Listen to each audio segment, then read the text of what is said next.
Hello நண்பா. Punjab national பேங்க்ல இருந்து லோக்கல் பேங்க் ஆபீசருக்கான நோட்டிபிகேஷன் தான் தற்போது வெளியிட்டு இருக்காங்க.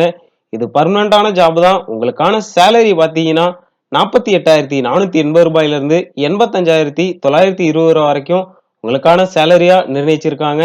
ஏஜ் லிமிட்டை பொறுத்த வரைக்கும் மினிமமா 20 வயசுல இருந்து மேக்சிமம் 30 வயசுக்குள்ள இருக்கவங்க இந்த ஜாபுக்கு அப்ளை பண்ணிக்கலாம். மொத்தமா 750 லோக்கல் பேங்க் ஆபீசருக்கான போஸ்டிங் தான் இது. தமிழ்நாட்டை பொறுத்த வரைக்கும் டோட்டலா 85 வேகன்சி தான் அறிவிச்சிருக்காங்க. லோக்கல் பேங்க் ஆபீசர் வேலைன்றதுனால உங்களுடைய லோக்கல் லாங்குவேஜ் கண்டிப்பா தெரியணும்.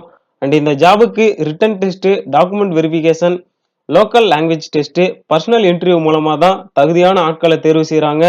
அண்ட் இந்த ஜாபுக்காக ஆன்லைன்ல https pub.bank.in என்ற வெப்சைட்ல 23/11/2025 வரைக்குமே ஆன்லைன்ல அப்ளை பண்ணிக்கலாம். வீடியோ யூஸ்ஃபுல்லா இருந்துச்சுன்னா மறக்காம வேலை தேடிட்டு இருக்க உங்க ஃப்ரெண்ட்ஸ் அண்ட் ஃபேமிலிக்கு ஷேர் பண்ணிட்டு வீடியோவுக்கு ஒரு லைக் பண்ணுங்க.